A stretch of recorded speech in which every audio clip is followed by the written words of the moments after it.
This video post is on the subject of persistence.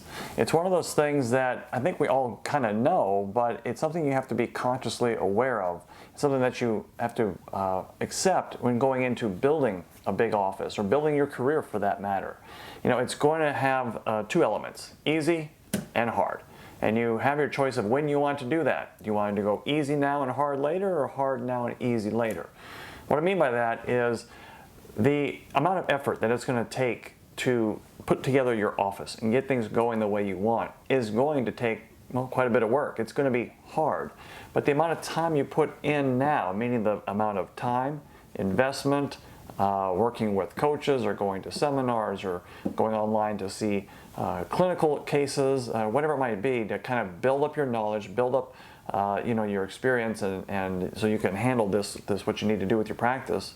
That is all going to take quite a bit of time, and that's not easy. That is hard. Not going to kid you, that is hard. But the groundwork that you lay now is going to make things easier down the road.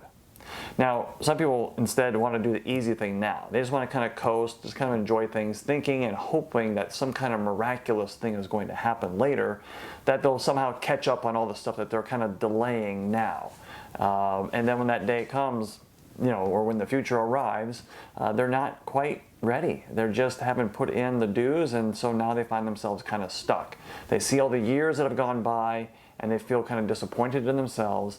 And even though, yes, they can start at any point moving forward, but when they choose, to take it easy first, it becomes a little bit more difficult. I think psychologically more difficult to get started later, rather than just getting started early. Now, conversely, if you start with the hard work now, there is no guarantee it's going to pay off. And I think that's part of what holds some people back. They think, why am I going to put all this time, all this money, all this travel, all this effort? Because it may not pay off. I may not get the return that I want. And so they kind of hang out waiting for something easier. But yeah, you're right. There is no guarantee if you put in the work now that it's going to pay off later. But you know what? So it goes with life. You just have to take your chances and see what happens. I'd rather take my chances on myself, meaning invest in myself now, and see how things pan out, instead of not taking chances on myself now and hoping things are going to work out later. That's just not the sequence that I'd want to follow. Something else about this idea of persistence, Malcolm Gladwell had a book out called Outliers. And in that, he said that there's researchers came up with this thing where they studied high performers, peak performers in any endeavor, whether it be sports or their business or any kind of competition, that they had to put in about 10,000 hours of work before they became a master at something. Now, if you had a full-time job, that would take about 6 to 7 years in order to do that. I mean, something you would do 8 hours a day, every day, 5 days a week. Maybe you take off 2 weeks throughout the course of the year for holidays and vacation. It would take you about 6 to 7 years to get to that point of achieving 10,000 hours and hence becoming a master at something. So there is quite a bit of time investment. It's not just a 30-day thing where you're going to just put in a little bit of work and effort right now and somehow it's going to pay off in huge dividends. It's going to continue on forever, or at least for many, many years before you start to see some real fruits of your mastership, if you will, when you move forward with this. One other concept on this idea of persistence is putting in the hard work. I've watched so many different documentaries on whether it be people that are experts in their field, whether it be musicians or whether it be chess players or if they're writers or whatever it is. And what they all agree on, what I hear consistently throughout all of them, is that they have to put in the work whether they feel like it or not, especially in the creative endeavors. If you look at music or if you look at writing, these people, these artists, they are professionals, not just because they get paid for it. They're professionals because they get up and they put in the work every day. Whether they feel like it or not, they're going to put in the work.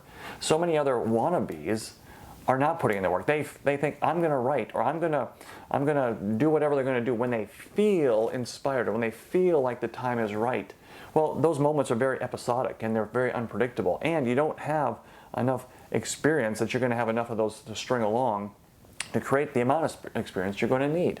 So they get up and they do it all the time, no matter what. The same thing happens in your career, and we'll talk about specifically dentistry. It's going in and doing those exams and doing those fillings and taking the courses, whether they be online or going somewhere. It is putting in the time, whether you feel like it or not. That needs to be secondary. It almost needs to be irrelevant. You just need to do it. Obviously, you've got bills to pay, so you're going to have to do something. But to do that extra something more that's going to get you higher along in your career or further along in your career is going to require you to do stuff even when you don't feel like doing it. So that's kind of the hard truth about this whole thing, is that you're going to have to sludge through this stuff. It's going to be hard at the beginning. There is no guarantee it's going to work out in the end, but I'd rather put faith in myself and my own effort, invest in myself, and I know it's going to take time to do it, and dedicated time, whether I feel like it or not. So anyways, it just comes down to just wanting to be good at what you're doing, and then knowing you're going to have to apply yourself along the way. So I hope this has been helpful. I look forward to posting more blogs or vlogs for you guys. All right, take care.